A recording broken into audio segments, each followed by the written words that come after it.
Both the Moon Knight show and the more recent comics take a huge step back from the original source material. The original comics was a street-level Daredevil/Batman style character, but here they turned him into a full-on Thor-like superhero. And while reading the original comics, I've come to find out that he has a quite interesting rogues gallery. I mean, it's nowhere near Batman or Spider-Man, but it's still pretty cool to look at. And for all the whiners out there, I must give you all a warning that the villains we'll be looking at today are terrorist, drug lords, or racist. Got it? Let's move on. Xenos. Xenos is a racist villain. What he's worried about the most are illegal aliens invading the country, labeling him a xenophobe. What also makes Xenos interesting is his fascination with rats. Not only does he have pet rats, but he also likes to dress them up. He also only uses them once as an attacking method. It is described that he used to have an alias themed around the Triple K, but because that suit, which we never see by the way, was too similar to Moon Knight, causing him to create a rat-based alias named Xenos. Clearly the xenophobe part is something that he wears as a badge of honor. Simon and Fox.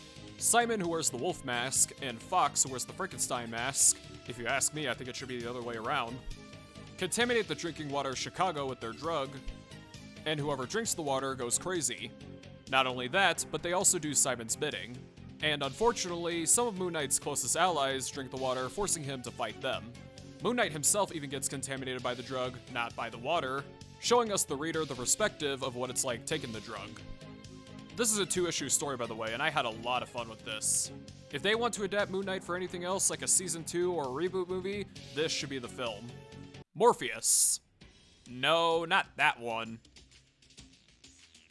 Somebody kill me! This Morpheus is one of the few Moon Knight villains with actual superpowers. He was a former crazy autistic human until a pill he took, causing him to have black force powers and become Nosferatu on the way. Plus, he has black laser eyes. How is that not awesome? Because of his medicine crisis giving him the powers, he attempts to choke his therapist to death, but instead it turns him into male Sleeping Beauty. This character will definitely work in the Moon Knight show because they turned Moon Knight into a full-on superhero and not a crime-fighting vigilante. Midnight Man is a thief. And given that he's a thief and his suit is black, raises a ton of uncomfortable questions. He steals jewelry, paintings, money, candy from babies, your girlfriend. He steals a ton of things.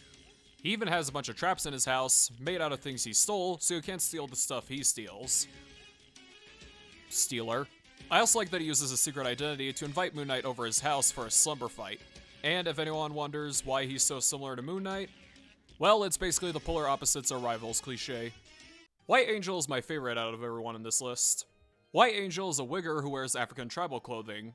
After reports of black people from northeastern Africa going missing, Moon Knight brings some of his friends in order to investigate. It still makes me laugh that he brings his black friends for this. Turns out White Angel is a drug lord. The drug makes the black residents do all of his bidding, so basically he's a slave owner. And his slaves wear these unique skeleton costumes. And if you're wondering what drug he's trying to make his slaves produce, it's speedballs for comedians. What makes Arsenal a pretty good villain is that he describes himself as a one-man army. And to his credit, he is. He's a fast runner like most black people are. He has a grenade belt. And he has a shotgun and nunchucks. His main goal is to blow up all the oil plantations in New York City so he could flood the city and turn it into fire.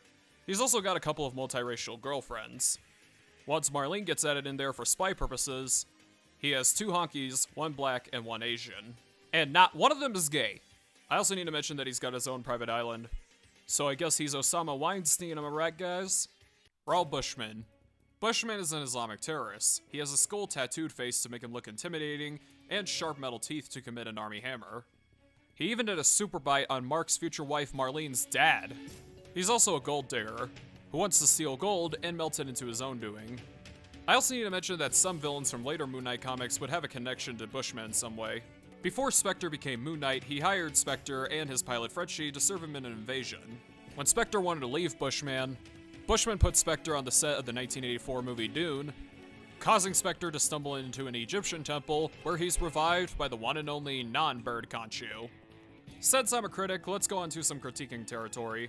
As much as I like to rag on the original comics and the show for taking a huge step back from the original source material, the original run only a handful of times would talk about Khonshu, and they would rarely get into the Egyptian element. So that's the positive I give the new comics. I also like this design of Khonshu better. Not that I hate the original Khonshu like you're seeing on screen right now, it's just that I think Bird Khonshu is a lot more original, especially since he's a skull. Before I end this video, I want to go into some more serious territory here with the character of Slasher. Slasher's main weapon is death from Puss in Boots. And of course, like most villains who use a weapon, he murders people at night. Mostly from a childhood trauma. His dad was a textbook salesman, that's original, I'll give him that. He was an alcoholic, and he didn't get along with his wife.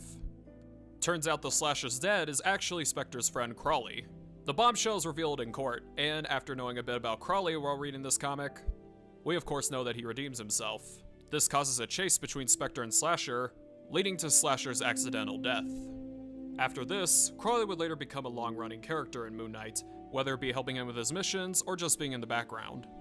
Keep in mind, this is the second ever issue of Moon Knight, and every time Crawley appears, it's kind of impressive that he went from an abusive dad causing the creation of a villain to a supporting guy.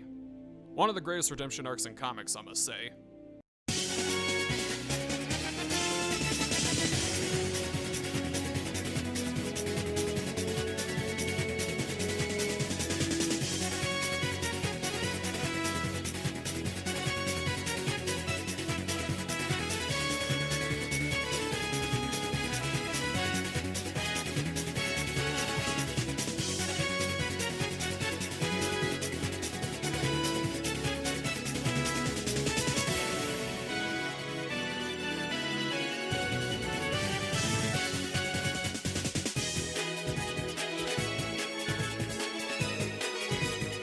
Also, you want to see a funny thing I found while making this video?